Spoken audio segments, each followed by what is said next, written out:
안녕하세요. 비신의 장미입니다. 오늘의 사연 지금 시작합니다.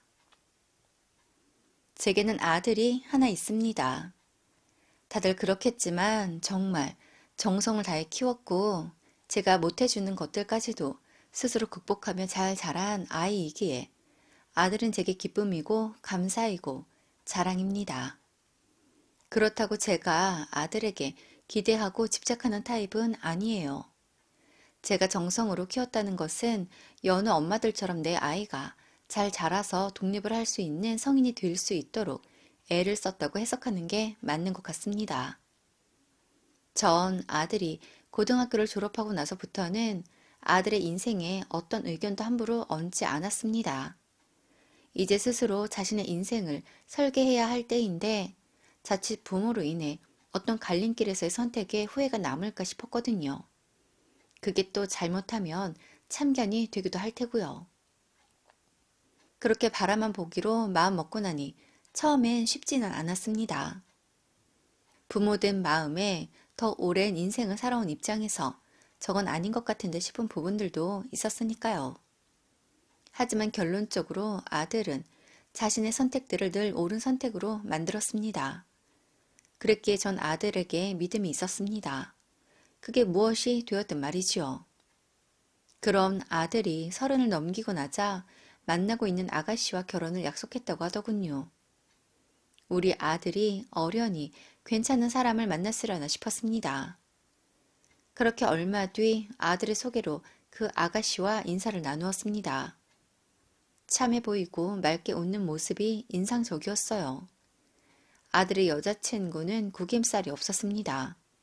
첫 인상은 마치 맑은 날의 햇살 같았습니다. 우리 아들이 저 미소에 빠지게 되었을까? 어쩜 저렇게 사랑스러울 수가 있을까 싶었습니다. 저희 부부는 예전부터 우리 아이들이 나중에 반려자를 데리고 오면 정말 큰 흠이 있지 않는 이상 반대를 하지 말자고 했었습니다. 그런데 아들의 여자친구는 저희가 그런 고민도 하지 않아도 되었습니다. 너무 괜찮은 아이였거든요. 그렇게 첫 만남을 뒤로 하고 헤어졌고 저희 부부는 며칠을 그 아이 이야기를 했습니다. 싹싹하고 구김살 없고 애교스러운 모습들이 모두 마음에 들었거든요. 그렇게 얼마 뒤 저희는 상견례를 하게 되었고 사돈 되실 분들도 그 아이와 분위기가 비슷하시더군요. 그래서인지 저희는 상견례 내내 밝고 즐거운 시간을 보낼 수 있었습니다. 아이들이 그러더군요. 결혼은 두 사람의 힘으로 준비를 하겠다고요. 그 말이 참 기특했습니다. 물론 부모된 입장에서 아들 장가 보낼 자금은 미리 마련해 두었었습니다. 그런데 그건 둘째치고 자신들의 힘으로 결혼을 하겠다는 그 말이 너무 기특했어요. 그래서 너희들의 마음은 알겠지만 결혼이라는 걸 준비하다 보면 예상치 못한 상황들이 생길 수 있지 않겠냐고. 그러니 무조건 부모의 도움을 받지 않는다고 하지는 말고 상황을 보고 그에 맞게 유연하게 준비해 보는 게 어떻겠냐고 했습니다. 그러자 며느리 될 아이가 하는 말이 저희의 마음은 너무 감사하지만 부족할지언정 둘의 힘으로 준비를 하고 싶다고 합니다. 그래야 정말 시작부터 온전한 둘만의 가정이 이루어지는 것 같다면서요. 어쩜 말도 저리 야무지게 하는지 저희 부부는 그저 감탄을 했습니다. 그래서 알겠다고 했어요. 제가 알기로 우리 아들은 취직하고 8년간 1억이 조금 넘는 돈을 모아둔 것으로 알고 있습니다. 워낙 불필요한 소비를 하지 않는 아이라 많이 모아두었더라고요. 며느리 될 아이는 얼마나 모아두었나 모르겠지만 아들 말로는 비슷하다고 했습니다. 그래서 그 정도면 어디에서 시작을 하든 둘의 능력으로 할 수는 있겠다 싶어서 한 발 뒤에서 지켜보기로 했습니다. 그래도 부모된 마음에 아이들의 부담을 조금은 덜어주고 싶었습니다. 그래서 예단 같은 건 꿈에도 생각하지 말라고 했습니다. 아마 제가 이렇게 말했다고 하면 누군가는 애들끼리 알아서 결혼을 한다는데 당연히 예단은 안 받아야 하는 거 아니냐고 그 당연한 걸 뭘 잘했다고 이야기하는 거냐고 할 수도 있습니다. 저도 압니다. 저희들 힘으로 준비를 하겠다는데 당연히 예단은 안 받아야죠. 하지만 저희가 예단은 준비하지 말라는 말을 꼭 집어 하지 않으면 며느리 될 아이도 그쪽 사돈들도 해야 하나 말아야 하나 고민을 하게 될 것 같아 굳이 콕 집어 이야기를 했습니다. 그러자 며느리 될 아이가 그러더군요. 자신은 액세서리 같은 거 좋아하지 않으니 예물은 안 해주어도 된다고요. 제가 기꺼이 예단을 안 받아도 된다고 이야기를 해주었으니 자신도 예물은 괜찮다고 합니다. 예단을 안 받으니 예물 안 해주는 거 당연한 것일 수도 있겠지만 그래도 그리 말해주니 그 마음이 예뻤습니다. 그렇게 아들은 결혼 준비를 하게 되었습니다. 참 보기 좋더군요. 설레어 하며 함께 식장을 알아보러 다니고 웨딩페어도 다녀오고 신혼여행 고르고 드레스 셀렉하고 행복해하는 아들을 보며 서운한 마음보다 덩달아 저도 행복해졌어요. 아들의 결혼 준비가 무르익어 갈 때쯤 저희는 사돈들과 만나 같은 한복집에서 한복을 맞추었습니다. 처음엔 한복을 대여하려고 했어요. 그런데 첫 아이의 결혼이기도 하고 제가 한복을 좀 좋아하다 보니 기념 삼아 맞추고 싶더군요. 그래서 저희 것 맞추며 사돈들 것도 맞춰드렸습니다. 사돈들을 그냥 저희가 맞춰드린다면 부담 느끼실 수도 있겠죠. 그래서 딸 잘 키워서 저희 아들과 결혼하도록 허락해 주셔서 감사한 마음에 해드리는 것이라고 했습니다. 그게 저희의 진심이기도 했고요. 사돈들께선 저희가 마음을 표현하는데 거절하는 건 예의가 아닌 것 같다며 알겠다고 감사해 받겠다고 하시더군요. 그래서 그날은 사이좋게 함께 한복을 맞추고 인근 한정식 집에서 맛있게 식사까지 함께 하고 헤어졌습니다. 저희가 한복을 함께 맞추며 사돈들이 부담을 느낄까 정말 조심했던 이유는 사실 다른 이유도 있습니다. 사돈 댁이 조금 형편이 어렵다고 하더라고요. 그렇다 보니 아마도 딸이 결혼을 한다고 해도 든든히 지원해줄 상황이 안 되고 그런 사정을 아는 며느리는 자신들이 모은 돈으로 결혼을 했으면 싶다고 했다더라고요. 결혼 준비 초기에 아들에게 그 이야기를 듣고 돈은 있다가도 없는 것이고 없다고도 있는 것이니 그런 것으로 서로 상처되는 말과 행동, 상황이 생기지 않도록 조심하라고 했습니다. 괜히 오해 살 만한 상황도 만들지 말라고요. 우리가 별 의미 없이 한 말과 행동이 그들에겐 동정으로 비춰지고 상처가 될 수도 있다고 했습니다. 그랬기에 저희의 입장에선 정말 하나하나가 다 신경에 쓰이고 조심스러웠지요. 어느덧 아들의 결혼식이 한 달도 채 남지 않은 시점이 다가왔습니다. 그 전까지는 솔직히 실감이 나지 않았는데 점점 실감이 나더군요. 이제 곧 우리 아들이 우리 집에서 함께 생활하지 않겠구나. 아들이 결혼을 하면 며느리라는 식구가 한 명 더 늘어난다고 느껴질 것 같았는데 막상 아들이 장가를 가는 기분이 드는 것도 참 의외였습니다. 결혼해서도 저희 집에서 10분 거리에 살게 될 아들인데 자식의 결혼이 처음이라 그런지 날짜가 다가올수록 마음이 정말 복잡 미묘해졌습니다. 그날은 아들의 신혼집에 가전이 들어오는 날이었습니다. 아들도 며느리도 출근으로 가전을 받을 수가 없다며 제게 대신 가서 받아달라고 부탁을 하더군요. 그래서 흔쾌히 알겠다고 했습니다. 그날 처음으로 아들의 신혼집에 가보게 되었네요. 아들의 신혼집은 24평짜리 구축 아파트였습니다. 외관은 오래된 듯 보였던 집이었는데 안으로 들어가니 나름 싹 리모델링까지 하여 제법 신혼집 티가 풀풀 났습니다. 이 녀석들이 피땀 흘려 번 돈으로 대출까지 끌어서 어렵게 집을 장만했다고 알고 있어요. 그런 집을 보고 있자니 왜인지 모르게 뭉클하더군요. 한편으론 우리가 좀 도와주었으면 대출을 안 받아도 되었을 텐데 아니면 더 나은 곳에 더 넓은 집을 장만할 수 있었을 텐데 싶더군요. 사실 아들의 결혼에 저희가 도움을 주지는 않았지만 남편과 상의하길 결혼식 전날 아들에게 저희가 그간 모아둔 아들의 결혼 비용 1억 6천을 주기로 했습니다. 그걸 쥐고 있든 대출을 갚든 간에 그 돈은 우리가 제일 처음 모을 때부터 우리 아들 몫이었으니까요. 아무튼 조금 있다 아들 집에 냉장고가 들어왔고 냉장고 자리 뻔하니 정해진 곳곳에 설치를 받고 성능까지 확인을 하였습니다. 별거 아니지만 새 제품이니 냉장고 안에 칸막이들을 꺼내서 한번 깨끗이 싹 씻어서 닦아내고 다시 제 위치에 잘 넣어두었지요. 그리고는 집으로 돌아가려는데 아들에게서 전화가 옵니다. 침대와 붙박이장이 배달 오기로 한 것을 깜빡 잊었다며 아직 신혼집이면 그것까지 부탁 좀 한다고요. 뒤에 다른 일정도 없었고 바쁠 것도 없었기에 흔쾌히 알겠다고 했습니다. 그런데 텀이 2시간 정도 있더라고요. 그래서 신혼집 앞 커피숍에서 커피를 한 잔 사와 마시며 한숨을 돌렸습니다. 별것도 아닌데 신혼살림 들어온다고 제 딴에는 신경을 썼는지 이내 피곤이 몰려왔습니다. 그날따라 창문 너머로 들어오는 햇살도 따뜻하고 따뜻한 커피도 한 잔 했겠다 노곤노곤 잠이 오더군요. 아직 가전, 가구, 살림살이가 다 들어오지 않은 집이라 딱히 누울 곳도 기댈 곳도 없어 여기저기 기웃거리다 보니 작은 방에 아들이 가져다 놓은 큰 옷 가방이 몇 개 놓여져 있더군요. 그래서 거기에 살짝 기대어 눈을 붙였습니다. 시간이 얼마나 지났을까요? 꿈결인지 뭔지 사람의 말소리가 들려옵니다. 분명 이 집엔 저 혼자인데 갑자기 웬 사람 말소리인가 싶어 제가 너무 피곤해서 잠에 미쳐 다 깨지 않아 꿈이랑 헷갈리나 싶었어요. 그런데 제게 꿈이 아님을 알게 해주는 말들이 들려오더군요.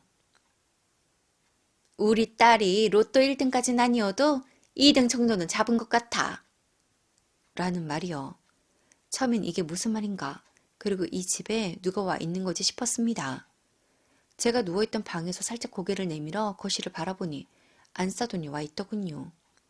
나중에 알았지만 갑자기 가구가 배송된다는 말에 아들과 며느리가 서로 사인이 맞지 않아 제가 잠들어 있던 사이 안싸돈이 가구를 받아주러 왔던 거였습니다. 아니, 우리 사위가 그저 우리 딸밖에 몰라. 그래, 뭐 그거야. 서로 죽고 못 사는 사이라고 하니 그럴 수 있지.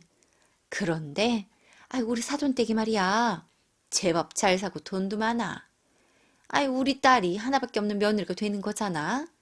조금만 요리 잘하면 아주 간도 쓸게도 다 내어줄 사람들 같더라고. 아무리 좋은 사람들이라고 해도 아들 가진 부모이니 예단 해내랄까봐 정말 걱정이 많았거든. 솔직히 우리가 가진 게 어디 있어. 있는 거라곤 빚밖에 없는데. 그런데 먼저 예단은 됐다고 하더라고.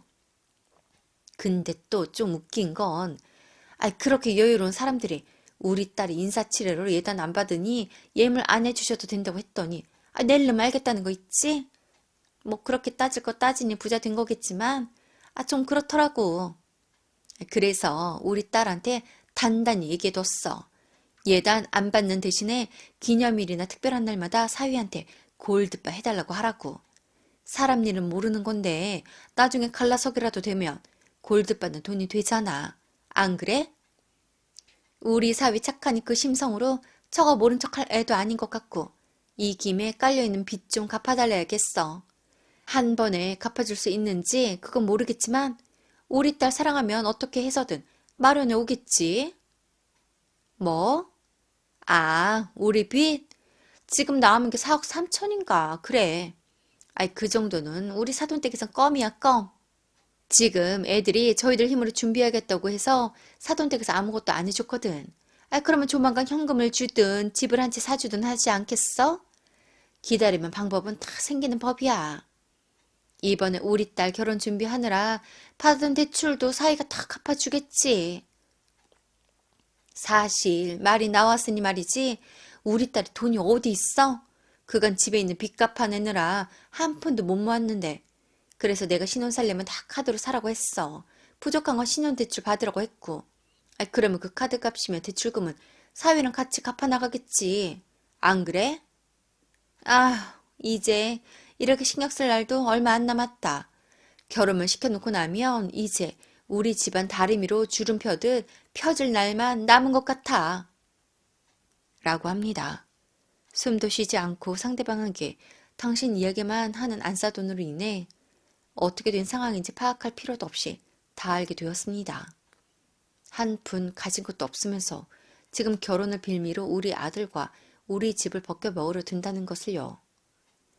그렇게 자신들의 집 빚을 갚고 며느리도 결혼하면서 빚을 져온다는 것을요. 감히 어디 내 아들에게 저렇게 접근을 하는 건지 용서가 되지 않았습니다. 그래서 거실로 나갔어요. 주저할 일이 뭐가 있겠습니까? 제가 거실로 나가자 사돈은 귀신이라도 본 듯 서스라치더군요. 그래서 왜요? 왜 그리 놀라십니까? 아니 사돈, 여기는 어쩐 일이십니까? 지금 오신 거예요? 아니요. 전 아까 오전에 가전 들어올 때부터 있었는걸요.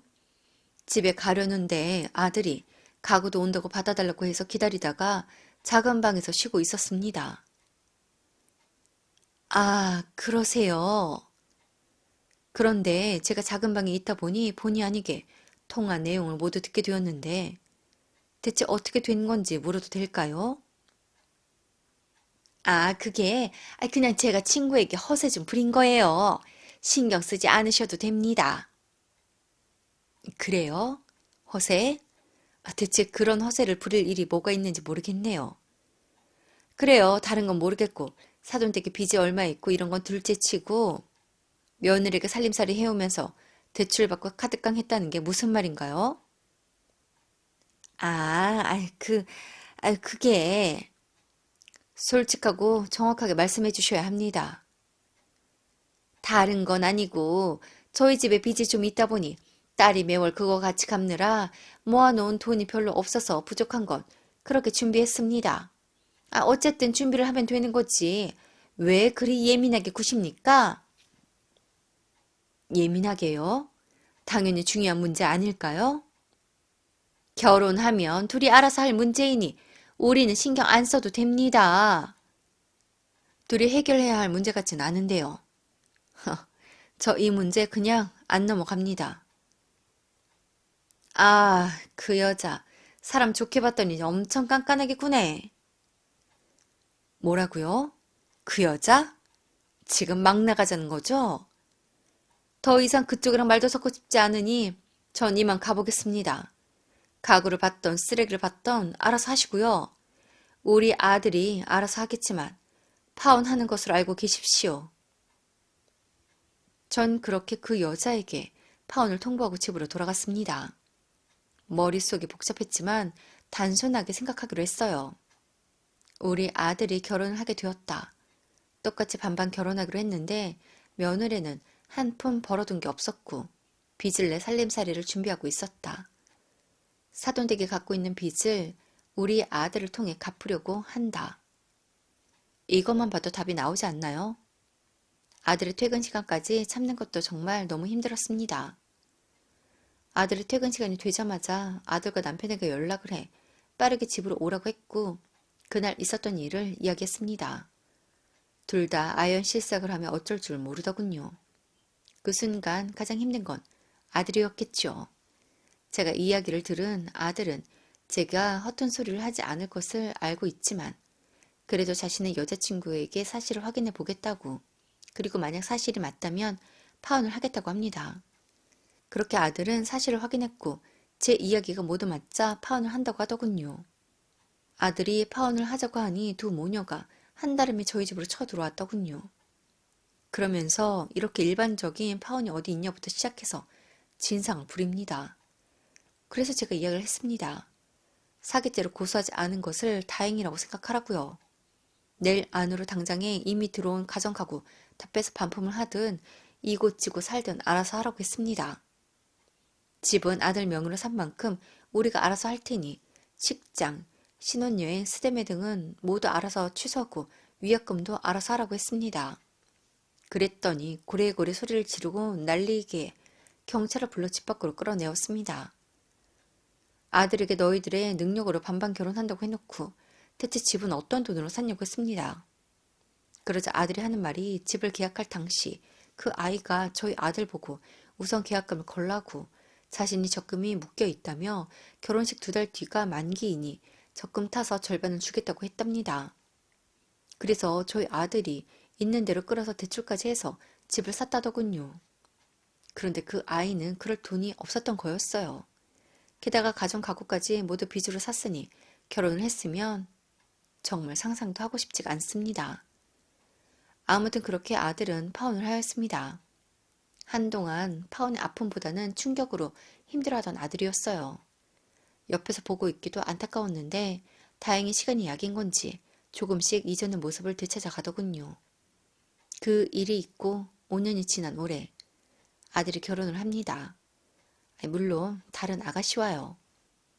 한 번의 아픔이 있었기에 저희 부부도 아들도 정말 많이 조심스러웠습니다. 며느리와 사돈들은 우리 아들이 이전에 파혼을 했던 것을 다 알아요. 그게 흠이 될 일은 아니니 크게 문제 삼지 않더군요. 우리 며느리는 참 사랑스러운 아이입니다. 전문직을 하고 있고 예의 바르고 자존감도 충분한 아이더군요. 생활 수준도 양가가 서로 비슷하고 환경도 비슷해 사돈들과 만나도 대화도 참 잘 통했습니다. 저는 정말 큰 욕심 없어요. 우리 아들이 가정을 이루어 지극히 평범하게 그리고 그 평범한 속에서 행복하게만을 바랄 뿐입니다. 이번엔 그렇게 살 수 있겠죠? 전 오늘도 우리 아들의 행복을 바랍니다. 오늘도 함께 해주셔서 감사합니다. 여러분, 행복하세요.